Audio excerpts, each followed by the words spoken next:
ថាតើកម្ដៅសេដ្ឋកិច្ចឬក៏ចំនួនផ្នែកសេដ្ឋកិច្ចរវាងបងធំទាំងពីរនៅក្នុងពិភពលោករវាងចិនហើយនិងសហរដ្ឋអាមេរិកនឹងបន្ថយរហូតមកដល់ស្ថានភាពចុះត្រជាក់ឬក៏យ៉ាងណាបើតាមដែលយើងបានទទួលព័ត៌មានឬក៏យើងបានដឹងថាកាលពីថ្ងៃទី2ខែនេះតែម្ដងគឺខែឧសភាគឺប្រទេសចិនបានថ្លែងថាសហរដ្ឋអាមេរិកបានតាក់ទងមកខ្លួនដើម្បីសូមចរចាទៅលើអត្រាពន្ធដែលសហរដ្ឋអាមេរិកក្រោមរដ្ឋការរបស់លោក Donald Trump បានដាក់មកទឹកដីប៉េកាំងឬក៏ទឹកដីចិនតែម្ដងរហូតដល់145%បើតាមក្រសួងពាណិជ្ជកម្មរបស់ប្រទេសចិនកាលពីថ្ងៃទី2ឧសភានេះបានបង្ហើបព័ត៌មានថាសហរដ្ឋអាមេរិកបានតាក់ទងមកចិននៅក្នុងការចរចាទៅលើបញ្ហាពន្ធគយថ្មីនឹងតែម្ដងបើនិយាយអំពីសំណាក់ប្រទេសចិនតែម្ដងគឺចិនគឺបានបើកជំហរនៅ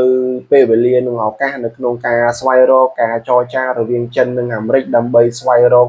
ចំណុចណាមួយដែលត្រឹមត្រូវដើម្បីធ្វើឲ្យស្ថានភាពសេដ្ឋកិច្ចរបស់ពិភពលោកឬជាសេដ្ឋកិច្ចរវាងប្រទេសចិននិងសហរដ្ឋអាមេរិកមក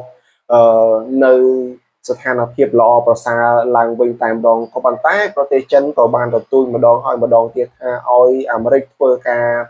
ឲ្យបានត្រឹមត្រូវឲ្យបានល្អហើយនឹងចេះគោរពទៅដល់ប្រទេសដទៃទៀតកុំធ្វើអ្វីតែលើការគិតឬក៏ធ្វើអ្វីមួយតែម្នាក់ឯងហើយចាប់ផ្ដើមស្វែងរកការចរចាចំណុចនេះគឺប្រទេសចិននឹងមិនអាចទទួលយកបានទេអំពីទង្វើដ៏ប្រភ្លើនរបស់សហរដ្ឋអាមេរិកតែម្ដងក៏ប៉ុន្តែបើទោះបីជាយ៉ាងណាក៏ដោយក៏យើងទាំងអស់គ្នានឹងរងចាំមើលថាតើនឹងមានសញ្ញាជាវិជ្ជមានណាមួយបើសិនណាបើព័ត៌មាននៃការលើកឡើងរបស់ក្រសួងពាណិជ្ជកម្មរបស់ប្រទេសចិនដែលនិយាយអំពីការចរចាគ្នារវាងប្រមុខរដ្ឋរបស់ប្រទេសទាំងពីរគឺប្រទេសសហរដ្ឋអាមេរិកនិងប្រទេសចិននឹងមានជំនួបជួបជុំគ្នាយ៉ាងណាក៏ដោយក៏ប៉ុន្តែបើយើងងាកទៅមើលសហរដ្ឋអាមេរិកវិញបើទោះបីជាក្រសួងពាណិជ្ជកម្មរបស់ប្រទេសចិនបានចុះផ្សាយថាអាមេរិកបានតាក់ទងមកខ្លួនដើម្បីស្វែងរកការចរចាបើតាមរដ្ឋមន្ត្រីក្រសួងការបរទេសរបស់សហរដ្ឋអាមេរិកគឺលោក Marco Rubio រដ្ឋមន្ត្រីការបរទេសបានថ្លែងប្រាប់ The Fox News ថាចិនកំពុងតែស្វែងរកទីស្នាក់អាស្រ័យបណ្ដោះអាសន្នដើម្បីស្វែងរកកិច្ចចរចាជាមួយនឹងសហរដ្ឋអាមេរិកថាតើ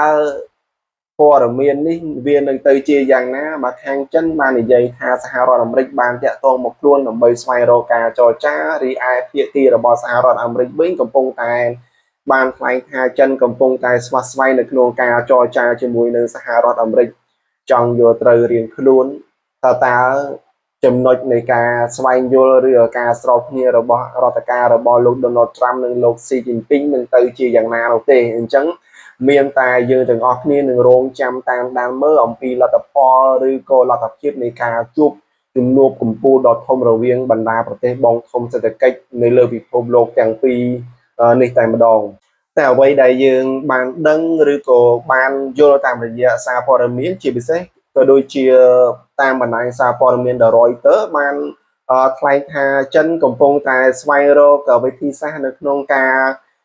បន្ធូរបន្ថយទៅលើអត្រាពន្ធរបស់ខ្លួនដែលខ្លួនបាននិយាយប្រហារសងសឹកទៅដល់ទឹកដីសហរដ្ឋអាមេរិកនោះរហូតទៅដល់125%ដែលវាជាចំនួនមួយឬក៏ជាអត្រាមួយដែលខ្ពស់ផងដែរដែលចិនធ្វើការវិបកទៅលើសហរដ្ឋអាមេរិកតែអ្វីដែលយើងបានដឹងនោះគឺ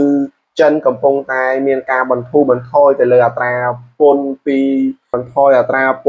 ឲ្យមានភាពល្អប្រសើរឡើងវិញទៅលើសម្ភារៈមួយចំនួនដូចជាឱសថ microchip និងម៉ាស៊ីនយន្តហោះតែម្ដងដែលទាំងអស់នេះវាសិតសឹងតែជាគ្រឿងសម្ភារៈដែលប្រទេសចិនចាំបាច់នៅក្នុងការនាំចូលពីទឹកដីសហរដ្ឋអាមេរិកដើម្បីធ្វើការយកមកផលិតដើម្បីធ្វើឲ្យមានការផ្គត់ផ្គង់នៅក្នុងស្រុកឬក៏ជាតម្រូវការរបស់ខ្លួននឹងឯងឲ្យមានភាពល្អប្រសើរឡើងវិញអញ្ចឹងយើងទាំងអស់គ្នានឹងចាំតាមដានមើលថាតើចំនួនប្រជុំរវាងបណ្ដាប្រទេសធំទាំងពីរនៅលើពិភពលោកយើងនេះនឹងទៅជាយ៉ាងណាហើយចំនួនប្រជុំនេះនឹងកើនឡើងនៅពេលណាលទ្ធផលនឹងទៅចេញទៅជាបែបយ៉ាងម៉េចមានតែយើងទាំងអស់គ្នានឹងចាំតាមដានមើលទាំងអស់គ្នា